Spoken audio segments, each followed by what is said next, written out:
दोस्तों एक बार फिर से हम आपके लिए MPESB ग्रुप 3 सब engineer and other post form fill up 2026 apply online process की अपडेट लेके आ चुके हैं। किस तरह से आप MPESB ग्रुप 3 के 1040 खाली पदों के लिए अपने फॉर्म अप्लाई कर सकते हो। स्टेप बाय स्टेप कंप्लीट जानकारी आपको इस वीडियो में दी जाएगी। लास्ट डेट की न्यू अपडेट है, अंतिम मौका है, कुछ ही दिन शेष रह गए हैं। आप 1 सितंबर 2026 तक अपना फॉर्म अप्लाई कर सकते हो। ऑनलाइन आवेदन करते समय आपको कोई भी ऐसी गलती या फिर मिस्टेक नहीं करनी होगी जिसको करने से आपका एप्लीकेशन फॉर्म भी रिजेक्ट हो सकता है। फॉर्म अप्लाई करते समय आपको कुछ जनरल बातों को ध्यान में रखना होगा, तभी आपका फॉर्म भी सक्सेसफुली सबमिट हो पाएगा। ऑनलाइन आवेदन करते समय अगर आपके सामने कोई भी डिफिकल्टी आ रही है, कोई भी टेक्निकल प्रॉब्लम आ रही है, तो उसका हल भी आपको इस वीडियो में मिल जाएगा। फॉर्म अप्लाई करते समय आप अपना रजिस्ट्रेशन किस प्रकार से करोगे, कैसे आपको अपनी personal information, qualification information fill करनी होगी, डॉक्यूमेंट, सिग्नेचर, फोटोग्राफ कैसे और कितने केबी में आप अपलोड करोगे, फीस पेमेंट करते हुए रजिस्ट्रेशन से लेकर प्रिंट तक आप कैसे अपना फॉर्म अप्लाई करोगे। पूरी जानकारी के लिए आपको ये वीडियो शुरू से लेके एंड तक बिना स्किप किए हुए देखनी होगी। इस वीडियो को पूरा देखने पर ही आपके सभी सवाल और डाउट क्लियर होंगे। तो चलिए दोस्तों, बिना कोई वक्त गंवाए शुरू करते हैं MPESB ग्रुप 3 फॉर्म फिलअप की पूरी जानकारी। फॉर्म भरने से पहले आपको सबसे पहले हमारी वेबसाइट IND सरकारी नौकरी के इस पेज पर विजिट करना होगा, जिसका लिंक आपको नीचे description plus first comment box में मिल जाएगा। और हमारे इस पेज पर विजिट करके आप यहां से MPESB ग्रुप 3 का फॉर्म अप्लाई कर सकते हो।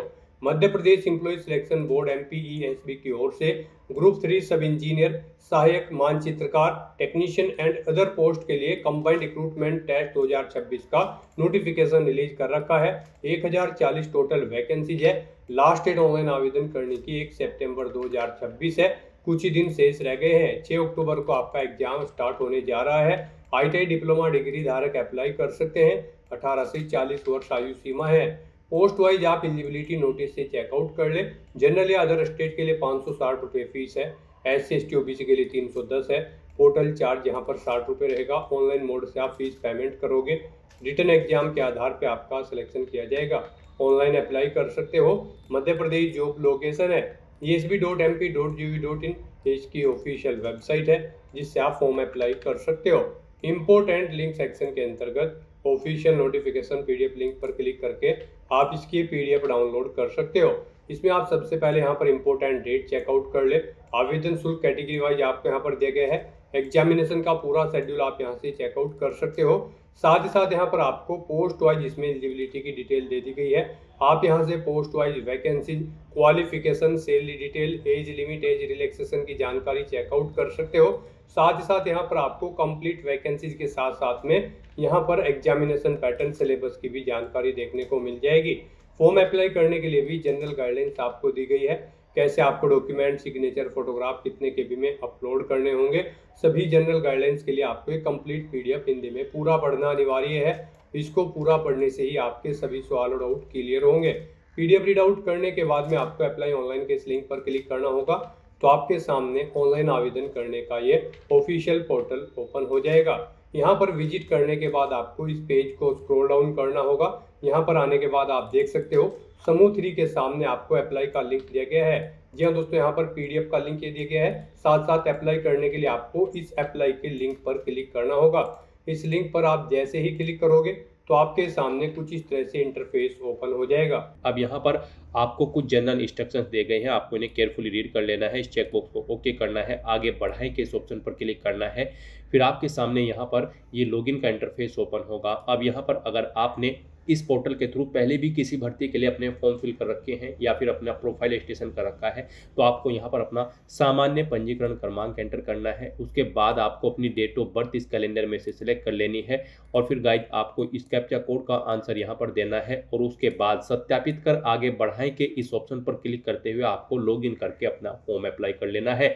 और गाइज अगर आप इस भर्ती के लिए फर्स्ट टाइम अप्लाई करने जा रहे हो तो सबसे पहले यहाँ पर आपको अपना प्रोफाइल रजिस्ट्रेशन करना होगा। उसके लिए आपको यहाँ पर प्रोफाइल रजिस्ट्रेशन का लिंक दिया गया है, आपको इस पर क्लिक करना है। आपके सामने यहाँ पर कुछ इस तरह से इंटरफेस ओपन होगा। अब यहाँ पर आपसे पूछा गया है कि क्या आपके पास पूर्व में पंजीकृत प्रोफाइल ID है, प्रोफाइल आईडी है और आप अपनी प्रोफाइल कंप्लीट नहीं कर पाए हैं तो हाँ के ऑप्शन पर क्लिक करते हुए यहाँ पर आप लॉगिन करके अपनी प्रोफाइल कंप्लीट कर लेंगे।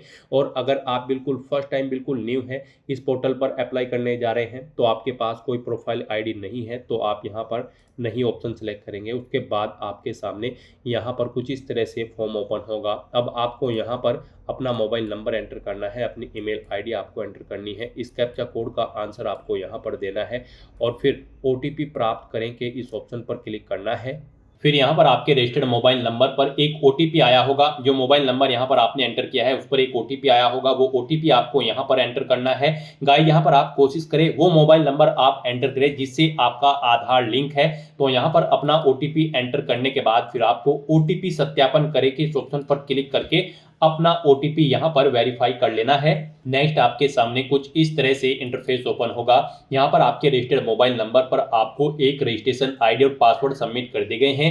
अब उनका यूज करते हुए यहाँ पर आपको लॉगिन करना है। यहाँ पर आपको अपनी रजिस्ट्रेशन आईडी एंटर करनी है, अपना प्रोफाइल पासवर्ड आपको एंटर करना है जो आपके मोबाइल नंबर पर सबमिट किया गया है। इस कैप्चा कोड का आंसर आपको यहाँ पर देना है और उसके बाद आपको फिर लॉगिन की स्टेप पर क्लिक कर देना है।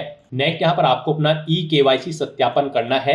यहाँ पर आपसे पूछा गया कि क्या आपके पास आधार नंबर है, तो यहाँ पर आपको हाँ ऑप्शन सिलेक्ट करना है। गाइस यहाँ पर आपके पास आधार होना मस्ट है, अदरवाइज आप एमपी ऑनलाइन लिमिटेड पोर्टल के थ्रू किसी भी भर्ती के लिए अप्लाई नहीं कर पाओगे।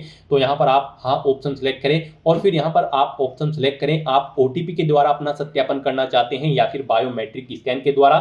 यहाँ पर आप अपने अकॉर्डिंग ऑप्शन सिलेक्ट करें। अगर आप ओटीपी के द्वारा करते हैं तो ई-केवाईसी ओटीपी द्वारा सत्यापन के ऑप्शन पर क्लिक करें। उसके बाद यहाँ पर आप आगे बढ़ाएं के इस टैब पर क्लिक कर दें और फिर यहाँ पर आप अपना आधार नंबर एंटर करें। उसके बाद इस चेक बॉक्स को ओके करें। इस कैप्चा कोड का आंसर आप यहाँ पर प्रोवाइड कराएं और उसके बाद फिर गाइस आप जनरेट ई-केवाईसी ओटीपी के इस ऑप्शन पर क्लिक कर दें। फिर यहाँ पर आपके रजिस्टर्ड मोबाइल नंबर पर एक ओटीपी आएगा जिससे आपका आधार लिंक है। वो ओटीपी आपको यहाँ पर एंटर करना है, इस चेकबॉक्स को ओके करना है और उसके बाद गेट डिटेल के इस ऑप्शन पर क्लिक कर देना है। नेक्स्ट आपके सामने कुछ इस तरह से इंटरफेस होगा। अब यहाँ पर आपका रजिस्ट्रेशन फॉर्म स्टार्ट हो चुका है। अब आपको अपनी बेसिक डिटेल्स प्रोवाइड करते हुए यहाँ पर अपना रजिस्ट्रेशन करना होगा।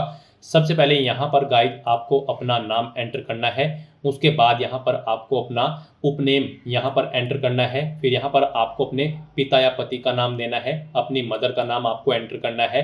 फिर यहाँ पर आपको अपनी 10वीं क्लास के अकॉर्डिंग अपनी डेट ऑफ बर्थ यहाँ पर सेलेक्ट कर लेनी है। 10वीं क्लास में जो आपकी जन्म तिथि दर्ज है उसके अकॉर्डिंग आपको अपनी डेट ऑफ बर्थ यहाँ पर सेलेक्ट करनी है। फिर आपसे पूछा गया कि क्या आप मध्य प्रदेश के मूल निवासी हैं, अगर हैं तो आप हाँ करेंगे, नहीं तो नहीं करेंगे। उसके बाद यहाँ पर आपको अपना जेंडर सेलेक्ट करना है, आप मेल हो या फिर फीमेल। फिर यहाँ पर आपको अपनी श्रेणी कैटेगरी सेलेक्ट कर लेनी है, आप रिजर्व कैटेगरी से SC ST OBC या फिर अनरिजर्व कैटेगरी से हैं, आप अपने अकॉर्डिंग यहाँ पर ऑप्शन सेलेक्ट कर लें। फिर यहाँ पर आपसे पूछा गया कि क्या आप आर्थिक रूप से कमजोर EWS श्रेणी के अंतर्गत आते हैं, अगर आप अनरिजर्व कैटेगरी कैंडिडेट हैं तो इसमें हाँ या नहीं आप ऑप्शन सेलेक्ट करेंगे और अगर आप यहाँ पर SC ST या फिर OBC कैंडिडेट होंगे तो फिर आपके सामने ये ऑप्शन डिसेबल्ड कर दिया जाएगा।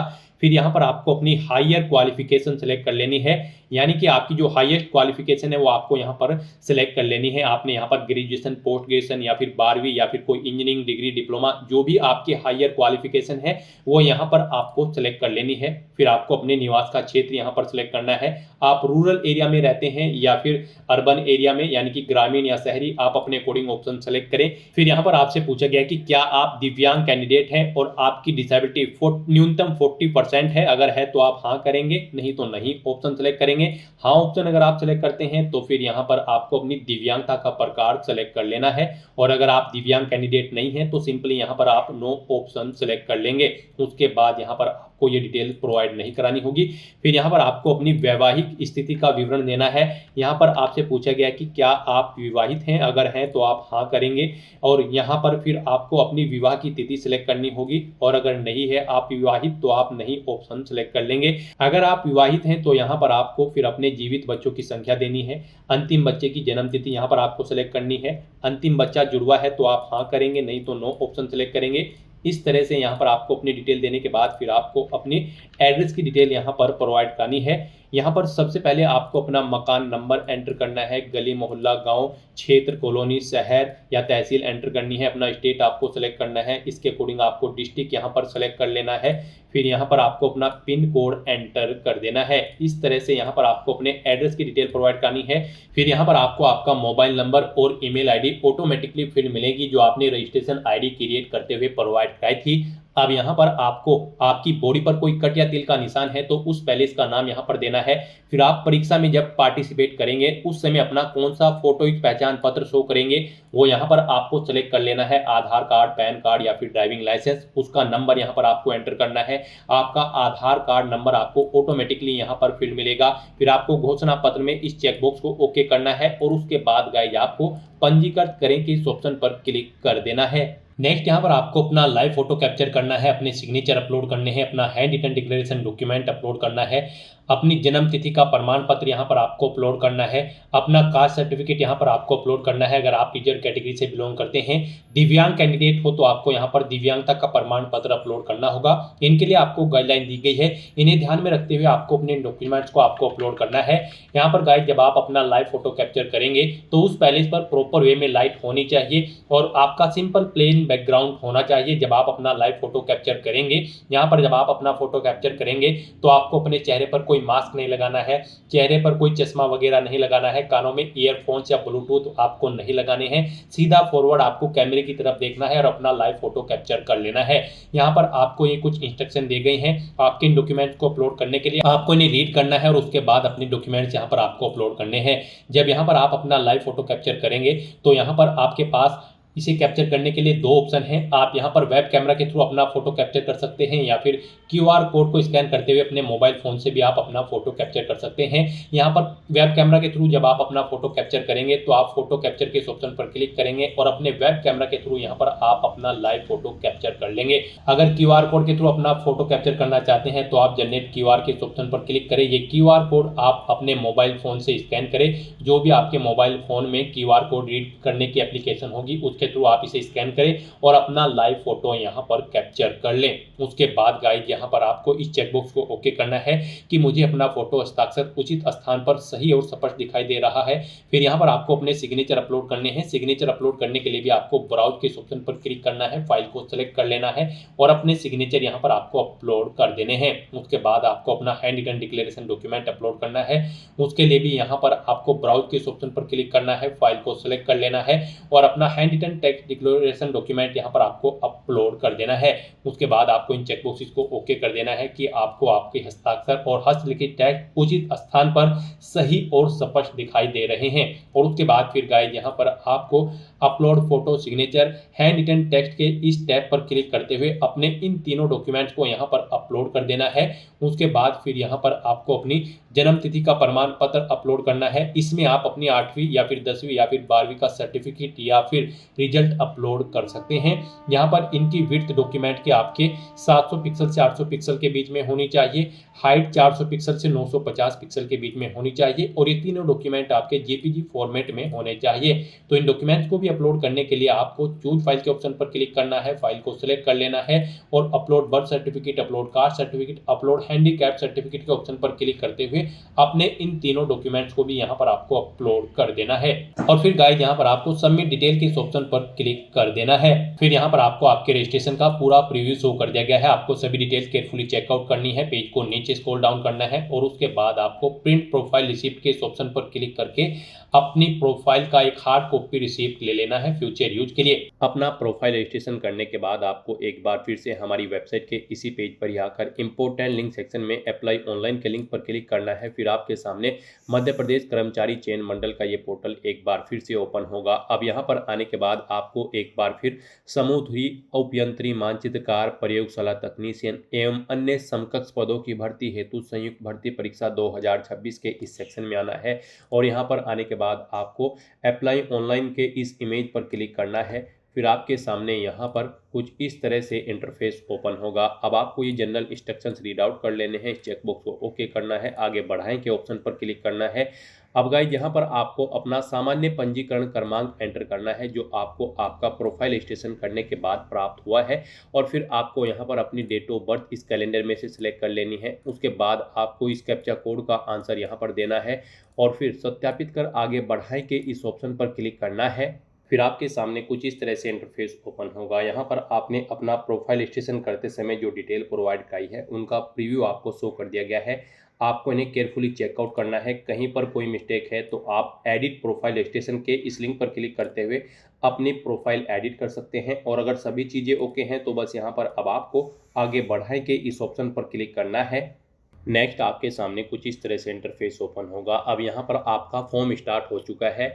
यहाँ पर कुछ डिटेल आपको आपके फॉर्म में ऑटोमेटिकली फिर मिल जाएगी जो कि आपके प्रोफाइल रजिस्ट्रेशन से फैच कर ली गई है।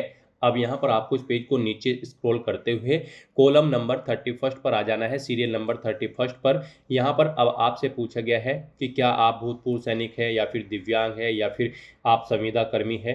अगर हैं इनमें से आप तो आप इन्हें सेलेक्ट करेंगे और उनकी डिटेल देंगे, नहीं है तो आप बिना वर्ग ऑप्शन सेलेक्ट करेंगे। उसके बाद आपसे पूछा गया है क्या आप भूतपूर्व सैनिक है। अगर होंगे यहाँ पर आप इस ऑप्शन को सिलेक्ट करेंगे तो फिर आपने कितने माह सेवा की है वो यहाँ पर आपको एंटर करना होगा। नहीं है तो फिर आपको यहाँ पर एक कॉलम डिसेबल कर दिया जाएगा, आपको ये डिटेल नहीं देनी होगी। फिर आपसे पूछा गया है क्या आप शासकीय कर्तव्य पर हैं और इसके कारण आयु में छूट लेना चाहते हैं। अगर चाहते हैं तो हाँ करें, नहीं तो नो करें।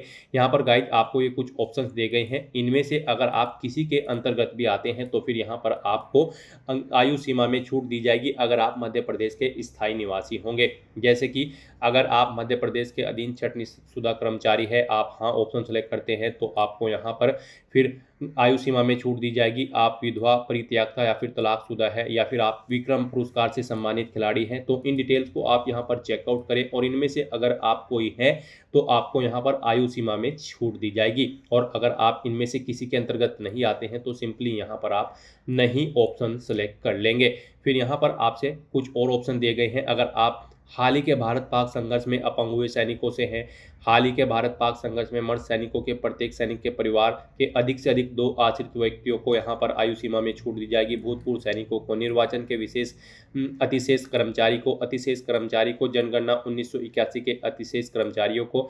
तो यहाँ पर आप इनमें से ऑप्शन सेलेक्ट करें। इनमें अगर आप किसी के अंतर्गत आते हैं तो चेकबॉक्स में हाँ या फिर ऑप्शन को सिलेक्ट करें और यहाँ पर फिर आपको आयु सीमा में छूट दी जाएगी। नहीं आयु सीमा में छूट लेना चाहते हैं तो आप नहीं ऑप्शन सेलेक्ट कर लेंगे अगर आप इनमें से किसी सेक्टर के अंतर्गत नहीं आते हैं। उसके बाद यहाँ पर जो पोस्ट निकली है उनके लिए जो रिक्वायर्ड क्वालिफिकेशन है, न्यूनतम शैक्षणिक अर्हता है, वो यहाँ पर आपको प्रोवाइड कर दी गई है। आपको इन्हें रीड आउट कर लेना है और इनमें से आपको अपनी न्यूनतम शैक्षणिक अर्हता यहाँ पर सेलेक्ट कर लेनी है। आपने यहाँ पर इलेक्ट्रिकल इंजीनियरिंग में प्रथम श्रेणी में पास आउट की है, मैकेनिकल इंजीनियरिंग आपने प्रथम श्रेणी में पास आउट की है, या फिर सिविल इंजीनियरिंग आपने प्रथम श्रेणी में पास आउट की है। इनमें से आप सभी डिटेल्स रीड करें और आपकी जो भी क्वालिफिकेशन है वो यहाँ पर आप सेलेक्ट कर लें। यहाँ पर आप मल्टीपल क्वालिफिकेशन भी सिलेक्ट कर सकते हैं अगर आपके पास एक से ज़्यादा क्वालिफिकेशन है। मान लीजिए आपने मैकेनिकल इंजीनियरिंग भी कर रखी है, सिविल इंजीनियरिंग भी कर रखी है, तो फिर यहाँ पर आप 2 ऑप्शन सेलेक्ट कर लेंगे। इस तरह से यहाँ पर आपको इनमें से अपने अकॉर्डिंग ऑप्शन सेलेक्ट करना है अपनी क्वालिफिकेशन के, और फिर आपको यहाँ पर click here to select preference के इस ऑप्शन पर क्लिक करना है। फिर गाइस यहाँ पर आपने जो अपनी क्वालिफिकेशन सेलेक्ट की है उसके अकॉर्डिंग यहाँ पर आपको पोस्ट के नाम शो कर दिए गए हैं। यहाँ पर आप जिस पोस्ट के लिए अप्लाई करना चाहते हैं अब अप्लाई कर सकते हैं। यहाँ पर आपको आपकी क्वालिफिकेशन के अकॉर्डिंग कार्यालय का नाम, पद नाम, पेपर ग्रुप और उसके लिए क्या शैक्षणिक योग्यता है उस पोस्ट के लिए, वो यहाँ पर आपको डिटेल प्रोवाइड कर दी गई है। आपको यहाँ पर अपने अकॉर्डिंग जिस पोस्ट के लिए अप्लाई करना है आप अप्लाई कर सकते हैं। यहाँ पर जैसे कि खनिज सर्वेक्षक की पोस्ट के लिए भर्ती है आपकी क्वालिफिकेशन के अकॉर्डिंग, तो इस पे अप्लाई करने के लिए आपके पास किसी मान्यता प्राप्त संस्थान से खनिज कर्म या सिविल इंजीनियरिंग में पत्रोपाधि यानी कि क्वालिफिकेशन होनी चाहिए। क्या आपके पास ये है तो आप हाँ करेंगे और पद चुनेंगे। यहाँ पर आप इस चेकबॉक्स को ओके करेंगे। इस तरह से यहाँ पर आप जिस पोस्ट के लिए अप्लाई करना चाहते हैं यहाँ पर आप पोस्ट देखेंगे और जिस पोस्ट के लिए आप अप्लाई करना चाहते हैं उसमें आप हाँ ऑप्शन सेलेक्ट करेंगे। उसके सामने कोड के सामने इस चेकबॉक्स को ओके करेंगे, वो पोस्ट यहाँ पर इस सेकंड कॉलम में ऐड हो जाएगी। तो यहाँ पर आप जिस पोस्ट के लिए अप्लाई करना चाहते हैं उसमें हाँ करें और फिर यहाँ पर चेकबॉक्स को ओके करें और यहाँ पर वो पोस्ट ऐड हो जाएगी। इस तरह से यहाँ पर आपको अपनी पोस्ट की डिटेल प्रोवाइड करनी है। और अगर किसी पोस्ट के लिए आप अप्लाई नहीं करना चाहते हैं तो उसके लिए आपको यहाँ पर नहीं के रेडियो बटन पर क्लिक कर देना है। तो इस तरह से यहाँ पर आपको अपनी पोस्ट सेलेक्ट करनी है। और उसके बाद गाइज फिर आपको पूछा गया है कि क्या आपने मध्य प्रदेश राज्य के रोजगार कार्यालय में जीवित पंजीयन करा रखा है। ये आपका होना अनिवार्य है। पोस्ट सेलेक्ट करने के बाद आपको इस पेज को नीचे स्क्रॉल करते हुए ये डिटेल देनी है।